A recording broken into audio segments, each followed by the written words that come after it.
जया आवडी मोक्षाची, तेने पूजा करावी नेमाची. मलमास विशेषाची, सामोग्री पुण्याची अपार. गायीच्या उदरी 33 कोटी देवतांचा वास असतो असं आपण ऐकतो, जाणतो. परंतु तिच्या उदरी या 33 कोटी देवतांनी निवास का आणि कसा केला, काय आहे यामागील सविस्तर कथा, याची संपूर्ण माहिती सांगणारा हा अधिक मास महात्म्यातील 3रा अध्याय. नमस्कार आणि आपण श्रवण करत आहात अधिक मास महात्म्य कथा अध्याय 3 आपल्या स्मीड फॉर मराठी या युट्यूब चॅनलवरती. अजूनही चॅनलला सबस्क्राईब केलं नसेल तर सबस्क्राईब करून घ्या आणि आपले हे व्हिडिओज हा संपूर्ण ग्रंथ जास्तीत जास्त शेअर सुद्धा नक्की करा. चला तर श्रवण करूया अध्याय 3. मागील अध्यायामध्ये आपण श्रवण केलं की श्री भगवंत म्हणाले, भावे करीती पूजो निदान, तयाची यमयातना चुकोन पाहावे सदन मोक्षाचे. भगवान नारायण माता लक्ष्मीला म्हणत आहेत की हे देवी, मागे मी तुला गोधनाविषयी सांगितले होते. गायीचे दान अत्यंत पुण्यदायक आहे, परंतु ही जी गाय आपल्याला दान द्यावयाची आहे ते उत्तम लक्षणांनी युक्त असायला हवी. जी गाय दान द्यावयाची आहे ती सुंदर, धष्टपुष्ट आणि सवत्स असावी. ती भरपूर दूध देणारी असावी, गरीब अशी गाय असावी.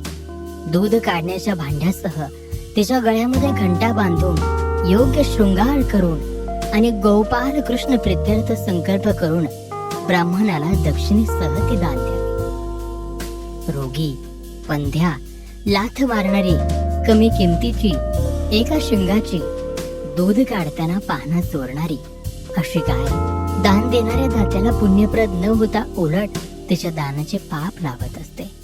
जो मनुष्य अशा प्रकारची गाय दान देतो तो मनुष्य स्वतःचा तर उद्धार करतोच, पण सोबत आपल्या 70 कुळांचाही उद्धार करतो.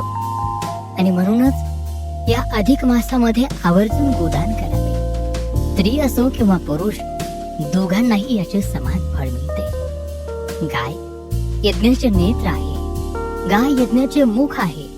ती अमृतरूपी दुधाचा वर्षाव करते, जे दूध देवतांनाही दुर्लभ आहे. इंद्र आदी श्रेष्ठ देव म्हणतात की आमच्याकडे अमृत तर आहे, पण असे दूध आम्हाला प्राप्त नाही जे पृथ्वी लोकावरती अपार प्रमाणात उपलब्ध आहे. म्हणूनच सर्व देव गायीच्या शरीरात प्रत्यक्षपणे राहतात. अपार नद्या गायीच्या अंगात प्रवेश करून राहतात. गायीच्या शिंगाच्या मुळाशी ब्रह्मा आणि विष्णू निवास करतात आणि शिंगाच्या टोकावर सर्व तीर्थे तसेच सर्व स्थावर जंगम चराचर सृष्टी वास करते. भगवान विष्णू गोदानाबद्दल, गायीच्या महात्म्याबद्दल सांगत असताना माता लक्ष्मीच्या मनात प्रश्न निर्माण झाला आणि त्यांनी विचारले की हे प्रभू, गायीच्या अंगामध्ये सर्व देवतांचा निवास कसा? आणि मग या प्रश्नाच्या उत्तरादाखल भगवान विष्णू त्याबद्दलची कथा माता लक्ष्मीला सांगू लागले. ते म्हणाले, ऐक, फार पूर्वी पौलवे नावाचे एक ऋषी होते. त्यांनी इतकी खडतर तपश्चर्या केली की त्यांच्या त्या पुण्याईने त्यांना इंद्रपद प्राप्त व्हावे अशी परिस्थिती निर्माण झाली होती. आणि म्हणून इंद्राने ऋषींच्या तपाचा क्षय करण्यासाठी, भंग करण्यासाठी स्वर्गातील अप्सरेला आवाहन केले. तेव्हा अप्सरा देवेंद्रांना म्हणाली की हे देवराज, आम्ही त्यांच्या तपाचा क्षय कसा करू? ते अत्यंत कोपिष्ट आहेत. आम्हाला पाहताच ते शाप देतील.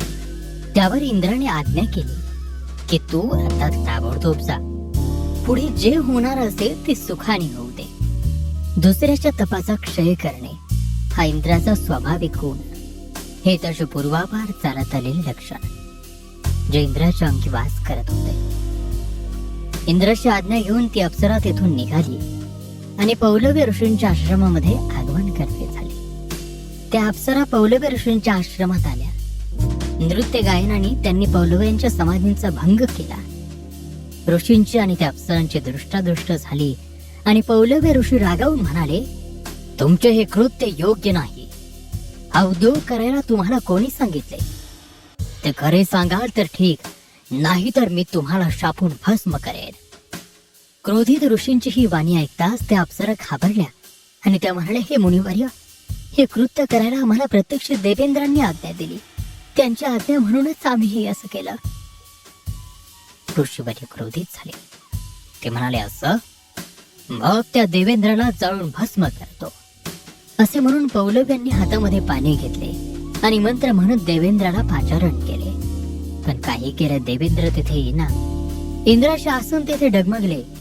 इंद्राच्या अंगी हुडहुडी भरली.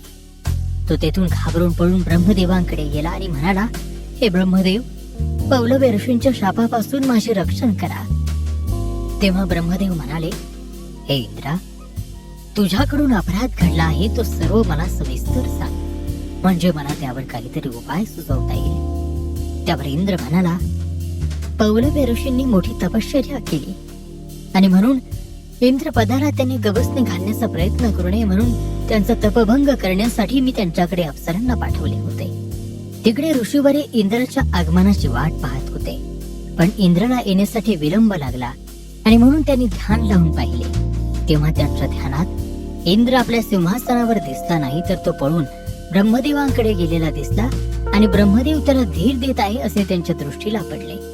तेव्हा ते अधिकच क्रोधित झाले आणि त्यांनी हातामध्ये आणखी पाणी घेतले आणि एकाच वेळी ब्रह्मदेव आणि इंद्राला भस्म करण्यासाठी आवाहन केले. तेव्हा आपल्या आसनावर बसलेले ब्रह्मदेव व्याकुळ झाले आणि ते म्हणाले, हे इंद्रा, तुझा हा प्रादुर्भाव फळाला आला, कारण ऋषीराजांनी शाप देण्यासाठी आम्हाला सुद्धा आमंत्रित केले आहे. आता यावर उपाय आपण काय करावा? आपण भगवान विष्णूंना शरण जाऊया. आणि असे ठरवून ते दोघेही म्हणजे ब्रह्मदेव आणि इंद्र तेथून घाईघाईने निघाले. ते घाबरलेल्या अवस्थेत भगवान विष्णूंकडे आले. तेथे त्यांनी श्री विष्णूंना नमन केले आणि मग ते म्हणाले, हे प्रभू, हे जनार्दना, हे जगपालका, या विश्वाचे रक्षण करणारे हे प्रभू, तुमचा जय जयकार असो. हे दयानिधी, हे करुणा गणा, तुम्ही शरणागतांचे रक्षण करणारे वज्रपंजर आहात. पतित पावनीशी तुमची कीर्ती आहे, ती यावेळी खरी करून दाखवा. आम्ही अपराधी आहोत, तुमच्या कृपेच्या बळावर जगत आहोत. हे प्रभू, आमचे रक्षण करा. त्यांचेही बोलणे ऐकून भगवान विष्णू म्हणाले, तुम्हाला कोणी त्रास दिला आहे का? मला सविस्तरपणे सांगा. तेव्हा ब्रह्मदेव म्हणाले, पौलवी नावाचे मोठे तपस्वी ऋषी आहेत. त्यांचा छळ करण्यासाठी, त्यांचा तपभंग करण्यासाठी इंद्राने अप्सरांना त्यांच्याकडे पाठवले. तेव्हा ते ऋषीवरी अत्यंत क्रोधित झाले आणि त्यांनी हातामध्ये शापउदक घेऊन इंद्राचा पराभव केला. इंद्र माझ्याकडे भयभीत होऊन आला. मी त्याला धीर दिला खरा, पण तो शाप माझ्या भोवती फिरू लागला. म्हणूनच आम्ही दोघे मिळून आता तुमच्याकडे आलो आहोत. आता तुम्हाला योग्य वाटेल तसे पहा आणि आमचे रक्षण करा. असे म्हटल्यावर शेषशाही विष्णू तेव्हा इंद्राला म्हणाले, देवेंद्रा, अरे ऋषीमुनी ब्राह्मण यांचा छळ करण्याची सवय तू आता सोडून दे. पूर्वी तुझ्या याच खोडीमुळे तुझी सर्व संपत्ती विलयाला गेली होती. ती पुन्हा मिळवण्यासाठी समुद्र मंथनाचा मोठा खटाटोप सर्व देवतांना करावा लागला. आणि आज आता पुन्हा त्या पौलव्य ऋषींचा राग. तिकडे पौलव्य ऋषी हातामध्ये पाणी घेऊन मंत्र म्हणत इंद्राला आवाहन करत होते. परंतु इंद्र आणि ब्रह्मदेव लवकर येईनात म्हणून अंतर्ज्ञानाने त्यांनी खरी परिस्थिती काय हे जाणून घेतले. तेव्हा त्यांच्या लक्षात आले की इंद्र आणि ब्रह्मदेव हे विष्णूंकडे गेले आहेत आणि श्री विष्णू त्यांचे रक्षण करण्याचा बेत आखत आहेत. तेव्हा पौलव्य ऋषींचा राग अधिकच वाढला.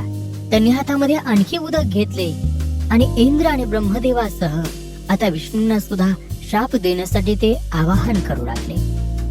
तेव्हा वैकुंठ लोकात देवांचे देव असणारे विष्णू सुद्धा स्वतःच्या मनातून घाबरले आणि विष्णू म्हणाले की ऋषींच्या भीतीने तुम्ही माझ्याकडे शरणागती पत्करायला आलात, पण तुमच्या संगतीचा दोष पहा. तो शाप आता तात्काळ आमच्या भोवती सुद्धा फिरू लागला आहे. ऋषींनी माझ्यासह तुम्हा दोघांसाठी सुद्धा क्रोधाने हातात जल घेतले आहे. आणि असे म्हणून विष्णू तेथून उठले आणि ते थेट कैलास पर्वताच्या दिशेने धावू लागले. पुढे भगवान विष्णू, त्यांच्या पाठीमागे ब्रह्मदेव आणि त्यांच्या पाठीमागे इंद्रदेव. शेवटी तेही धावत धावत कैलास पर्वतावर पोहोचले. तेथे जातात तिघांनी आपले हात जोडले आणि भगवान शंकरांना ते शरण केले. भयामुळे त्यांच्या मुखातून शब्द निघत नव्हते. तेव्हा शंकर म्हणाले, तुम्ही तिघे अचानक या ठिकाणी काय काम काढले? भगवान शिवांच्या या प्रश्नाच्या उत्तरादखल श्रीहरी विष्णूंनी घडलेला सर्व वृत्तांत सांगितला. इकडे इंद्र, ब्रह्मदेव आणि श्रीहरी विष्णू तिघेही आपले स्थान सोडून भयाने कैलास पर्वतावर गेल्याचे ऋषी पौलव यांनी दिव्य दृष्टीने जाणून घेतले. आणि मग या तिघांसहित भगवान शंकरांना सुद्धा शाप देण्यासाठी त्यांनी आणखी उदक आपल्या हातामध्ये घेतले.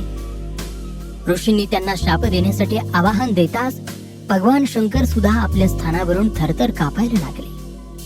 स्वतः सदाशिवांना असे व्याकुळ झालेले पाहून ब्रह्मदेव आणि विष्णू त्यांना म्हणाले, हे महाराज, आम्ही आमच्यावर आलेल्या या संकटाच्या निवारणासाठी तुमच्याकडे आलो आहोत. आणि तुमची जर अशी अवस्था असेल तर आम्ही आता कोणाकडे जावे? आमचे हे संकट कोण निवारी? आता आमच्या मनामध्ये मोठा संशय निर्माण झाला आहे. त्यावर सदाशिव म्हणाले, मला हा तुमचा सगळ्यांचा हेतू नीट समजत आहे. आता आपण हे ठिकाण सोडून निघून जावे असे मला वाटत आहे.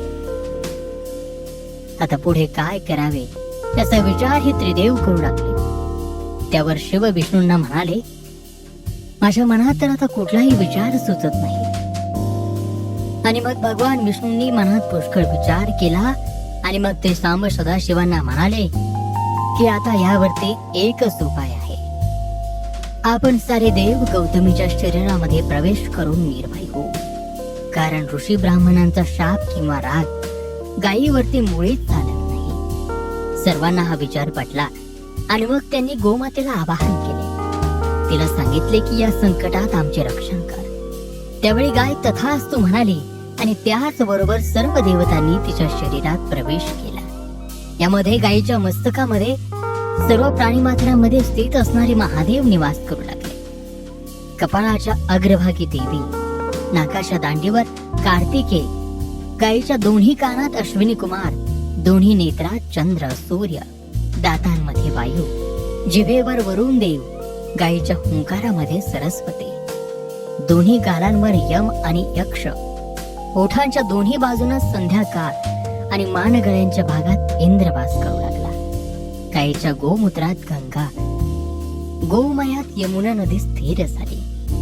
अशा प्रकारे इंद्र, ब्रह्मा, विष्णू, महेश, गंगा, यमुना यासह सर्व देवी देवतांनी गायीच्या शरीरात निवास केला. आणि तेव्हापासून गायीच्या संपूर्ण शरीरामध्ये देवतांचा वास आहे. तिकडे पौलव ऋषींनी जेव्हा आवाहन दिले तेव्हा त्यांना समोर कोणीही दिसले नाही. पुढे त्यांनी जेव्हा आपल्या नेत्रांनी पाहिले तेव्हा त्यांना समोर फक्त एक गाय दिसली. त्यांनी गायीचे पूर्णपणे निरीक्षण केले तेव्हा त्या गायीच्या शरीरात त्यांना सर्व देव दिसले. ते पाहून ऋषींना मोठे आश्चर्य वाटले. त्यांचा विवेक जागृत झाला. त्यांनी गायीला नमस्कार केला, कारण क्रोधाला आवरण्यासाठी विवेकासारखा दुसरा कोणताही सहाय्य कार्य नाही. शरीरात क्रोध निर्माण झाला की अनर्थ घडतो म्हणजे घडतोच. तिथे विवेकच मनुष्याला सावरून त्या अनर्थाचे निवारण करतो. असा विवेक त्यांच्या ठिकाणी उत्पन्न झाल्यानंतर ऋषींनी क्रोधाने तापलेले आपले शरीर शांत केले. मग सर्व देवतांसह महादेव त्यांच्यावरती प्रसन्न झाले. ऋषींची मनोकामना इच्छा पूर्ण करून देव त्यांना वैकुंठ भुवनात घेऊन गेले. आणि म्हणूनच या अधिक मासामध्ये गायीचे दान आवर्जून करावे. स्त्री किंवा पुरुष दोघांनाही याचे समान फळ मिळते. ब्राह्मण, क्षत्रिय, वैश्य, शूद्र या सर्व वर्णांनी हे पवित्र दान अवश्य करावे. परंतु हे सत्पात्री योग्य ब्राह्मण पाहूनच त्याला यथाशक्ती दान द्यावे. आणि या दानाच्या योगाने हा देह पुण्यवान होतो, सर्व पापांचा नाश होतो. म्हणूनच या मासामध्ये सहज सुलभ उपाय म्हणून ही गोसेवा आणि गोदान सांगितलेला आहे. जो मनुष्य योग्य विधीने ब्राह्मणाला गाय दान करतो त्याच्या सर्व इच्छा पूर्ण होतात आणि तो अंती वैकुंठाला जातो. अशा प्रकारे पद्मपुराणातील अधिक मास महात्म्याची ही कथा हा 3रा अध्याय या ठिकाणी समाप्त होत आहे. ही कथा, हा अध्याय तुम्हाला कसा वाटला आम्हाला कमेंट करून नक्की सांगा. आणि आपले हे व्हिडिओज जास्तीत जास्त शेअर करून चॅनलला सबस्क्राईब अवश्य करा. चला तर पुन्हा भेटूयात पुढील व्हिडिओमध्ये अधिक मास महात्म्याच्या 4थ्या अध्यायासह.